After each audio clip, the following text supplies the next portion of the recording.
So the faceted navigation for salmon, I've got these results here that have been populated here for my query, but there's just too many of them. So I can start to use these facets here that I located at the left hand side of the display screen.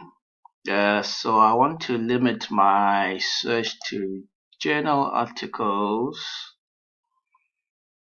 So it will cut down those search results, as we can see there, and possibly say publications in the last 5 years, and then it will cut them down as well, and say possibly stick to entrepreneurship.